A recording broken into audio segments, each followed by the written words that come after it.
আপনি যদি একজন মালয়েশিয়ান প্রবাসী হয়ে থাকেন, কথাগুলো একটু মন দিয়ে শুনবেন। আপনি বৈধ হন কিংবা অবৈধ হন, এই ভিডিওটি আপনার কাজে লাগবে যদি আপনি মালয়েশিয়াতে নিরাপদভাবে বসবাস করতে চান। ইদানিং মালয়েশিয়ার যেসব গ্রাফগুলো আছে সেসব গ্রাফগুলোর ভিতরে দেখা গেছে কি আপনার ড্রাইভারেরা ব্যক্তিগতভাবে একটা ক্যামেরা ফিটিং করে রাখে। কেন এই ক্যামেরাগুলো ফিটিং করে রাখে, কথাগুলো একটু মন দিয়ে শুনবেন। যেসব গাড়িতে এই ধরনের ক্যামেরা মানে গোপন ক্যামেরাগুলো ফিটিং করে রাখে, সেই সব ড্রাইভারগুলো দেখা গেছে কি এক একজনের দেখা গেছে কি এক একটা ইউটিউব চ্যানেল আছে কিংবা এক একটা ফেসবুক পেজ আছে, নয়তোবা তাদের টিকটক আইডি আছে। আপনি যখন গাড়িতে উঠবেন, গাড়িতে ওঠার পরে দেখা গেছে কি আপনার সাথে খুব ভালো ভালো আচার আচরণ করবে। আচার আচরণ করতে করতে এক পর্যায়ে হয়তো বা আপনাকে বলবে যে তুমি মালয়েশিয়াতে আসো কত বছর।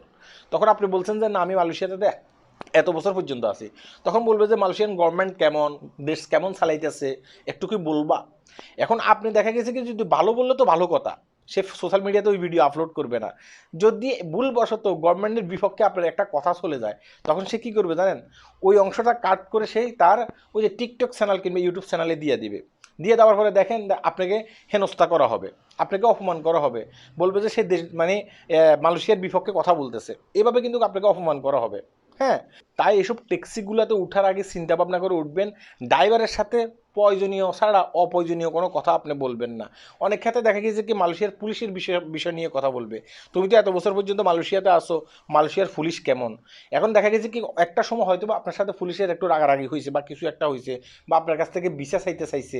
হ্যাঁ, ওই কথাগুলো হয়তো বা আপনি এখানে তার কাছে গড় করে বলে দিচ্ছেন। হ্যাঁ, এইটা সেইটা।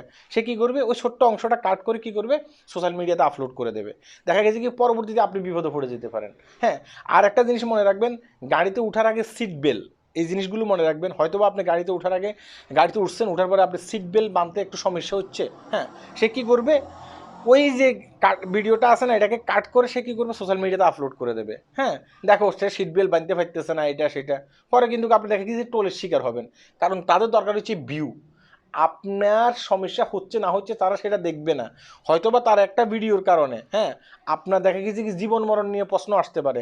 যদি কথাগুলো ভুলবশত মালয়েশিয়ান গভর্নমেন্টের বিপক্ষে চলে যায়, সে তো এখানে ভিউ কামাচ্ছে, তার তো কোনো সমস্যা নেই, আপনি বিপদে পড়ে যেতে পারেন।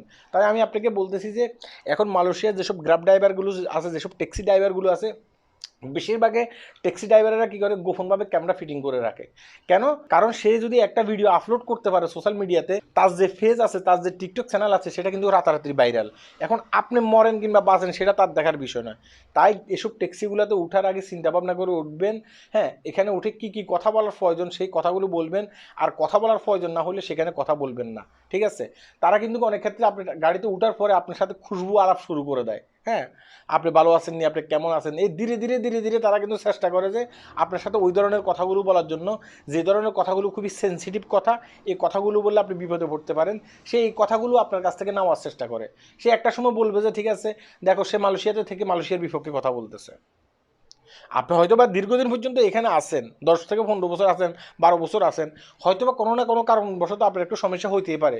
হয়তো বা সেটা শেয়ার করে ফেলছেন তার সাথে ভুলবশত, সে কিন্তু এটা সোশ্যাল মিডিয়াতে আপলোড করে দিয়ে আরে আপনার লাইফটাকে তামা তামা করে দিতে পারে। তাই এসব গাড়িগুলোতে ওঠার আগে চিন্তা ভাবনা করে এসব গাড়িগুলোতে উঠবেন।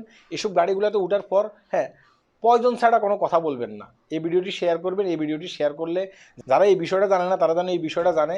কারণ প্রতিদিনই আমাদের ট্যাক্সির দরকার হয়, আমরা কাজের সন্ধানে এক জায়গা থেকে অন্য জায়গায় যেতে হয়। আল্লাহ হাফেজ।